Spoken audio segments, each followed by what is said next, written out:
Chair is made of wood, নাকি chair is made from wood, নাকি by wood? কোনটি হতে পারে? কোনো কিছু থেকে যদি কোনো কিছু তৈরি হয়, সেক্ষেত্রে যদি চোখে দেখে এই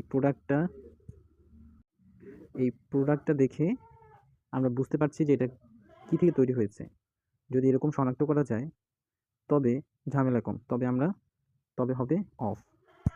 কিন্তু যদি প্রোডাক্ট দেখে শনাক্ত করা না যায় যে কী থেকে তৈরি হয়েছে, সেক্ষেত্রে হবে ফ্রম।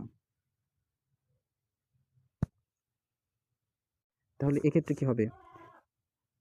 পেপার দেখেই বোঝাই যাচ্ছে পেপারটা, চেয়ার থেকে বোঝা যাচ্ছে চেয়ার উড থেকে তৈরি, তাহলে আমরা লিখতে পারি অফ, এখানে কোনো ঝামেলা নেই। কিন্তু যদি এরকম হয় এখানে চেয়ার না হয়ে যদি এখানে পেপার হয়, চেয়ার না হয়ে যদি এখানে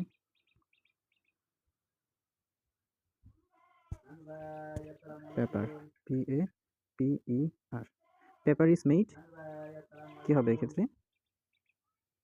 এক্ষেত্রে হবে পেপার ইজ মেড, কারণ পেপার দেখে বোঝাই যায় না যে এটা উড থেকে তৈরি হয়েছে, এই জন্য আমরা লিখবো paper is made from, FROM, from. Okay.